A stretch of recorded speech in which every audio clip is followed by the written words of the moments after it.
On croit souvent qu'il n'y a que les musulmans qui tiennent en grande estime la personnalité du prophète Mohammed alayhi salatu wassalam. Pourtant il n'en est rien, car de tout temps, de grands intellectuels, des penseurs occidentaux ou orientaux, des hommes politiques, des écrivains, bref, des hommes célèbres à travers l'histoire, ont eu eux aussi une grande admiration pour lui.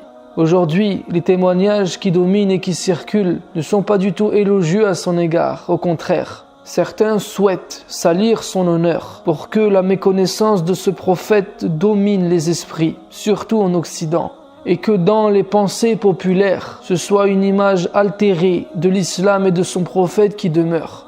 Aujourd'hui, dans un monde où tout s'inverse, on ne considère plus les choses à leur juste valeur. Il y a une malhonnêteté intellectuelle qui domine, qui empêche de reconnaître et de rendre à chacun ce qui lui appartient. Ce qui est propagé est donc des rumeurs et des ragots dénués de vérité qui manipulent la masse. Et les premiers responsables sont les médias, écrits, radio ou télé. En général, ils ne sont plus que dans la caricature. Il n'y a plus beaucoup de liberté et pas non plus de sérieux dans leur travail. Et ceci, je pense, ne changera pas tant que la masse ne se réveille pas. Ces hommes et ces femmes d'hier et d'aujourd'hui que je vais citer n'étaient pas dépourvus d'un esprit critique. Ils ont tout simplement reconnu l'évidence, reconnu que Mohammed était un homme extraordinaire. Et on ne peut que s'étonner qu'un seul homme, d'un seul tour de main, a pu souder des tribus ennemies et des bédouins nomades et en faire la plus puissante et la plus civilisée des nations de son époque. Et ce, en 23 ans. Nul autre être humain n'a accompli autant dans des domaines aussi variés et dans un temps aussi limité que le prophète Mohammed alayhi salatu wassalam. Aucune personnalité de l'histoire ne peut le surpasser ou même l'égaler dans n'importe quel domaine de la vie. Ce monde a eu son lot de grandes personnalités, mais elles ne furent des génies que dans un ou deux domaines, alors que lui a tout changé, a tout réformé de fond en comble. Voilà pourquoi Michael Hart, dans son classement des 100 personnalités les plus influentes de l'histoire, dans lequel il a placé Einstein en 10e, Christophe Colomb en 9e, Bouddha en 4e, Jésus en 3e, Newton en 2e, a placé Mohammed en premier. Il a expliqué cela en disant « Certains lecteurs seront peut-être étonnés de me voir placer Mohammed en tête des personnalités ayant exercé le plus d'influence en ce monde. Et d'autres contesteront probablement mon choix. Cependant, Mohammed est le seul homme au monde qui ait réussi par excellence sur les plans religieux et profanes. » George Bernard Shaw a dit « Il fut de loin l'homme le plus remarquable qui ait jamais existé sur cette terre. Il prêcha une religion, fonda un État, bâtit une nation, établit un code moral, initia de nombreuses réformes sociales et politiques, fit naître une société solide et dynamique qui personnifia ses enseignements en les mettant tous en pratique et qui révolutionna tous les domaines de la pensée et de l'action humaine d'alors, de jadis et des temps à venir. » James Michener a dit « De ce que nous connaissons de sa vie, nous savons que Mohammed ne savait ni lire ni écrire, mais il commença à dicter des mots qui lui étaient inspirés et qui allaient bientôt transformer une grande partie du globe par le verset « Il n'y a qu'un seul Dieu ». Sur tous les plans, Mohammed était un esprit éminemment pratique. Jules Masserman, dans un article intitulé « Où sont les leaders ?», a conclu en disant « Peut-être le plus grand leader de tous les temps est Mohammed ». Voltaire a déclaré « J'ai dit reconnaître Mohammed comme étant un grand homme. Rien n'est plus impie, dites-vous. Je vous répondrai que ce n'est pas de ma faute si ce petit homme a changé la face d'une partie du monde, s'il a gagné des batailles contre des armées 10 fois plus nombreuses que les siennes, s'il a fait trembler l'Empire romain, s'il a donné les premiers coups à ce colosse que ses successeurs ont écrasé, et s'il a été législateur de l'Asie, de l'Afrique et d'une partie de l'Europe. Il a également dit « Ce fut certainement un très grand homme, et qui forma de grands hommes. Il fallait qu'il fût martyr ou conquérant, il n'y avait pas de milieu. il vainquit toujours, et toutes ses victoires furent remportées par le petit nombre sur le grand. Conquérant, législateur, monarque et pontife, il joua le plus grand rôle qu'on puisse jouer sur la terre aux yeux du commun des hommes. Voltaire a également dit « Le plus grand changement que l'opinion ait produit sur notre globe fut l'établissement de la religion de Mohammed. Il faut avouer qu'il retira presque toute l'Asie de l'idolâtrie. Il enseigna l'unité de Dieu. Il déclamait avec force contre ceux qui lui donnent des associés. Chez lui, l'usure avec les étrangers est défendue, l'aumône ordonnée, la prière est d'une nécessité absolue. La résignation au décret éternel est le grand mobile de tout. Il était bien difficile qu'une religion si simple et si sage, enseignée par un homme toujours victorieux, ne subjuguât pas une partie de la terre. Dans nos siècles de barbarie et d'ignorance qui suivirent la décadence et le déchirement de l'Empire romain, nous reçûmes presque tout des Arabes, astronomie, chimie, médecine. Il a également écrit « Il y a je ne sais quoi dans ce Mohammed qui impose ». Gustave Le Bon a dit « S'il faut juger de la valeur des hommes par la grandeur des œuvres qu'ils ont fondées, nous pouvons dire que Mohammed fut un des plus grands hommes qu'ait connu l'histoire. » Des préjugés religieux ont empêché bien des historiens de reconnaître l'importance de son œuvre. Mais les écrivains chrétiens eux-mêmes commencent aujourd'hui à lui rendre justice. Il a également écrit « Mohammed a été le plus intelligent, le plus religieux, le plus clément des Arabes de son temps. Il n'a dû son empire qu'à sa supériorité. La religion prêchée par lui a été un immense bienfait pour les races qui l'ont adoptée. » Gandhi a dit « De tous les autres dirigeants de ce monde, aucun ne put combiner autant de qualités diverses et à un degré de perfection aussi impressionnant que Mohammed. » Will Durant a déclaré « Si on avait à noter le grandiose en fonction de son influence sur certaines personnes, on dirait que Mohammed est le plus grand des grandioses. » John William Draper a dit « À la Mecque, en Arabie, est né l'homme qui parmi tous les hommes allait exercer la plus grande influence sur la race humaine, Mohammed. » Goethe a dit « Nous les Européens, avec tous nos concepts, n'avons pas pu encore atteindre ce que Mohammed a atteint, et nul ne pourra le dépasser. J'ai cherché dans l'histoire de l'humanité un homme qui en soit l'exemple idéal, et je l'ai trouvé en la personne du prophète Mohammed. Et ainsi doit se révéler la vérité, et s'élever comme a réussi Mohammed à assujettir le monde entier par le monothéisme. Il y a également beaucoup de témoignages qui dépeignent ses qualités humaines. Par exemple, William Montgomery Watt a dit « La façon dont il accepta les persécutions dues à sa foi, la haute moralité des hommes qui vécurent à ses côtés et qui le prirent pour guide, la grandeur de son œuvre ultime, tout cela ne fait que démontrer son intégrité fondamentale. La supposition selon laquelle Mohammed serait un imposteur soulève plus de problèmes qu'elle n'en résout. Et pourtant, aucune des grandes figures de l'histoire n'est si peu appréciée en Occident que le prophète Mohammed. Mahatma Gandhi a déclaré « Je voulais mieux connaître la vie de celui qui, aujourd'hui, détient indiscutablement les cœurs de millions d'êtres humains. Je suis désormais plus que jamais convaincu que ce ne fut pas l'épée qui créa une place pour l'islam dans le cœur de ceux qui cherchaient une direction à leur vie. Ce fut cette grande humilité, cet altruisme du prophète, l'égard scrupuleux envers ses engagements, sa dévotion intense à ses amis et adeptes, son intrépidité, son courage, sa confiance absolue en Dieu et en sa propre mission. Ces faits, et non l'épée, lui amenèrent tant de succès et lui permirent de surmonter les problèmes.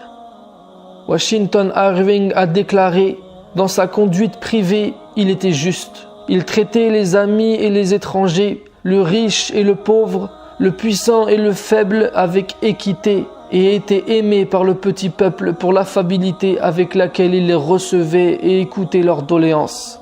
Ces triomphes militaires n'ont soulevé aucune fierté ni vaine gloire comme cela aurait été le cas s'ils avaient été effectués à des fins personnelles.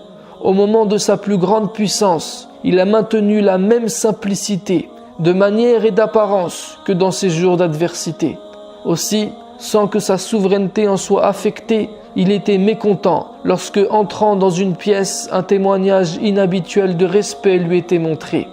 S'il visait une domination universelle, c'était la domination de la foi. Quant au pouvoir temporel qui a grandi entre ses mains, il l'a utilisé sans ostentation et il n'a rien fait pour le perpétuer dans sa famille. Thomas Carlyle a écrit « On remarqua que Mohammed, depuis sa tendre enfance, était considéré comme étant un jeune doué de raison. D'ailleurs, les personnes avec lesquelles il vivait l'avaient surnommé El-Amin, l'honnête, le sincère et le loyal. Ses paroles, ses actes et sa pensée étaient véridiques. Ceux qui le côtoyaient avaient également remarqué que toute parole qui exhalait de lui renfermait une édifiante sagesse. J'ai appris de lui qu'il était extrêmement pondéré et gardait le silence lorsque les paroles n'étaient plus nécessaires. Mais lorsqu'il parlait, ses paroles n'étaient que vérité et raison. Tout le long de sa vie, nous avons vu en lui un homme aux principes bien établis et connu pour une implacable détermination. Il se souciait du malheur des autres, était généreux et bienfaisant, clément, faisant preuve de piété et de mérite et était vertueux. Extrêmement sérieux et sincère, il était néanmoins d'un naturel doux, accueillant et accessible. Il était réjouissant, agréable, sociable et sa compagnie était appréciée. On pouvait parfois le voir plaisanter et s'amuser. Selon les témoignages, son sourire éclatant qui illuminait son visage provenait d'un cœur sincère. Il était très intelligent et possédait un cœur magnanime. Il était naturellement grandiose, sans qu'une école lui inculquât la science, ni qu'un enseignant se chargeât de son éducation, car il n'en avait aucunement besoin.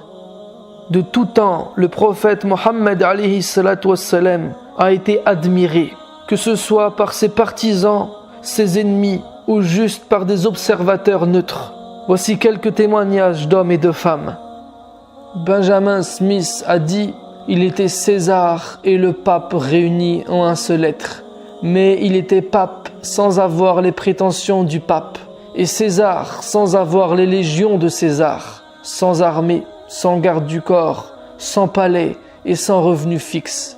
S'il y a un homme qui a le droit de dire qu'il règne par la volonté divine, ce serait Mohammed, puisqu'il a tout le pouvoir sans en avoir les instruments ni les supports. Annie Besant a déclaré peu avant sa mort « Il est impossible pour quelqu'un qui étudie la vie et le caractère du grand prophète d'Arabie, pour quelqu'un qui sait comment il enseignait et de quelle façon il vivait, d'avoir d'autres sentiments que le respect pour ce prophète prodigieux, l'un des plus grands messagers de l'être suprême. Même si ces discours contiennent bien des choses qui sont familières à beaucoup d'entre vous, chaque fois que moi-même je les relis, je sens monter en moi une nouvelle vague d'admiration, un nouveau sentiment de révérence pour ce prodigieux grand maître arabe. Alphonse de Lamartine a dit « Si la grandeur du dessein, la petitesse des moyens et l'immensité de la réussite sont les trois mesures du génie de l'homme, qui osera comparer humainement un grand homme de l'histoire moderne à Mohammed? Les plus fameux n'ont remué que des armes, des lois, des empires. Ils n'ont fondé, quand ils ont fondé quelque chose, que des puissances matérielles, écroulées souvent avant eux. Celui-là a remué des armées, des législations, des empires, des peuples, des dynasties, des millions d'hommes sur un tiers du globe habité. Mais il a remué de plus des idées, des croyances, des âmes. Sa longanimité dans la victoire, son ambition toute d'idées et nullement d'empire, sa prière sans fin, son triomphe après le tombeau atteste, plus qu'une imposture, une conviction. Ce fut la conviction qui lui donna la puissance de restaurer un dogme. Orateur, apôtre, législateur, guerrier, conquérant d'idées, restaurateur de dogmes, d'un culte sans image, fondateur de 20 empires terrestres et d'un empire spirituel, voilà Mohammed. À toutes les échelles où l'on mesure la grandeur humaine, quel homme fut plus grand? Et je précise que juste après ces lignes, Alphonse de Lamartine a expliqué que lui, à titre personnel, il considérait que c'était Jésus, le plus grand homme de l'humanité. Edward Gibbon a dit « Le credo de Mohammed est dénué de suspicion de l'ambiguïté, et le Coran est le témoignage glorieux de l'unicité de Dieu. Ce n'est pas la propagation, mais la permanence de sa religion qui mérite notre émerveillement. La même impression pure et parfaite qui laissa à la Mecque et à Médine se retrouve après 12 siècles écoulés chez les Indiens, les Africains et les Turcs, prosélytes du Coran. » Victor Hugo a écrit tout un poème consacré au prophète Mohammed. Il l'a appelé l'an 9 de l'Hégire. Il est trop long pour que je le lise ici, mais tu peux le trouver facilement sur Internet. Napoléon Bonaparte, dans son journal intime, a rédigé ceci. À un certain moment de l'histoire, apparut un homme appelé Mohammed. Et cet homme a dit la même chose que Moïse, Jésus et tous les autres prophètes. Il n'y a qu'un seul Dieu. C'est le message de l'islam. Mohammed a détruit les faux dieux, renversé le temple des idoles dans la moitié du monde. Mohammed fut un grand homme, intrépide soldat, grand capitaine, homme d'État. Il régénéra sa patrie et créa au milieu des déserts de l'Arabie un nouveau peuple et une nouvelle puissance. Napoléon a été très élogieux vis-à-vis du prophète Mohammed et vis-à-vis de l'islam. Un de ses compagnons, Emmanuel de Lascaz, a écrit dans le mémorial de Sainte-Hélène « Lorsque Napoléon séjournait en Égypte, il se demandait avec étonnement comment le prophète de l'islam et les hommes de l'histoire islamique sont parvenus à pénétrer si facilement dans les territoires étrangers qu'ils ont dominés ensuite. C'est pour cela même que l'empereur adopta une opinion optimiste de l'islam et déclara « Je me convertirai à l'islam ». Léon Tolstoï a écrit ceci. Il suffit d'évoquer avec fierté que Mohammed a libéré un peuple soumis et sanguinaire des démons des mauvaises mœurs et l'a guidé vers le chemin du développement et de l'épanouissement. Le chemin de Mohammed, de par son accord avec la raison et la sagesse, s'étendra à l'avenir sur le monde entier. Et pour terminer ces témoignages, j'en citerai un autre de George Bernard Shaw qui a dit « Je l'ai étudié, le merveilleux homme, et à mon avis, loin d'être un antéchrist, il mérite le titre de sauveur de l'humanité. Je crois que si un homme comme lui prenait la dictature du monde moderne, il réussirait à résoudre ses problèmes d'une façon qui lui apporterait la paix et le bonheur si nécessaires. J'ai prophétisé sur la foi de Mohammed qu'elle sera acceptable à l'Europe de demain, comme elle commence à devenir acceptable à l'Europe d'aujourd'hui. » Il a également écrit « C'est une honte pour chacun d'écouter les accusations disant que l'islam est un mensonge et que Mohammed est un imposteur et un falsificateur. Il était un grand homme par sa nature. Il n'a pas été éduqué par une école ni par un instituteur. Il n'avait pas besoin de tout cela. Le mensonge façonné avec de bonnes intentions destiné à cet homme ne déshonore que nous. Une grande âme silencieuse, il était de ceux qui ne peuvent être autrement que sincères et convaincus, et que la nature elle-même a créé sincères. Alors que d'autres se complaisent dans des formules et des rumeurs contents de leur sort, cet homme ne pouvait se soustraire aux formules. Il était seul avec sa propre conscience et la réalité des choses. Une telle sincérité, ainsi qu'on veut bien la nommer, possède en réalité quelque chose de divin. Le discours d'un tel homme est semblable à la voix qui émane du cœur même de la nature. Les hommes écoutent et doivent écouter ce discours mieux que tout autre. Le reste n'est que futilité en comparaison. La liste des témoignages de ce genre n'est évidemment pas exhaustive. On ne pourrait pas tous les citer. Ils ont tous conclu de manière objective, en étudiant de manière impartiale sa vie et son histoire, que Mohammed alayhi salatu wassalam était un grand homme. Ils n'ont pas tous cru que c'était un prophète. Ces personnes que je viens de citer étaient non musulmans. Je n'utilise pas leurs citations pour prouver la prophétie de Mohammed, n'y vois donc aucune intention de récupération. Je les ai cités pour faire passer un message. C'est que la seule chose que chacun doit faire en tant qu'être humain sensible réfléchi et concerné, c'est de s'arrêter un instant et de se demander, toutes ces idées extraordinaires et révolutionnaires, sont-elles fondées?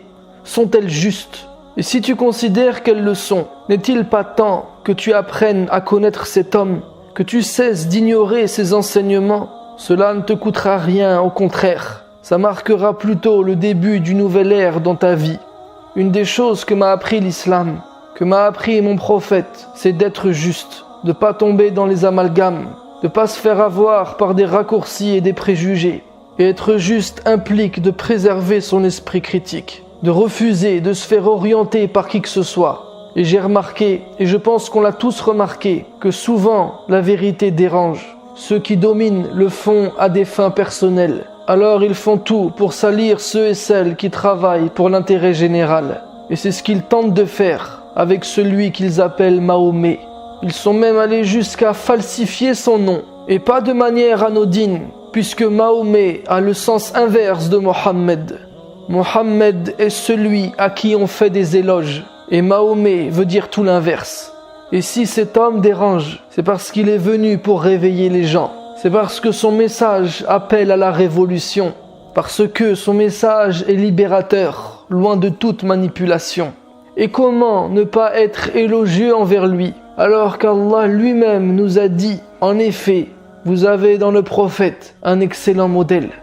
Alors qu'Allah lui-même lui a dit, et tu es certes d'une moralité éminente. Si Dieu parle de lui de cette manière, si Dieu lui a dit « Nous ne t'avons envoyé que miséricorde pour le monde entier », alors cela est évident pour celui qui a encore un cœur vivant que cela doit éveiller sa saine nature, son intuition, sa curiosité naturelle et de se pencher sur cet homme et son message. On ne se cache pas derrière des hommes célèbres pour légitimer notre foi. J'aime pas d'ailleurs le terme de penseur, parce que personne ne doit penser à ta place. Mais on ne cite ces gens que pour éveiller davantage cette curiosité de ceux pour qui la parole d'Allah ne suffit pas. Car c'est peut-être à travers cet homme, ce prophète, Mohammed, alayhi salatu wassalam, que tu connaîtras Allah, que tu connaîtras la vérité. Sur ce, je te dis à la prochaine vidéo, Inch'Allah.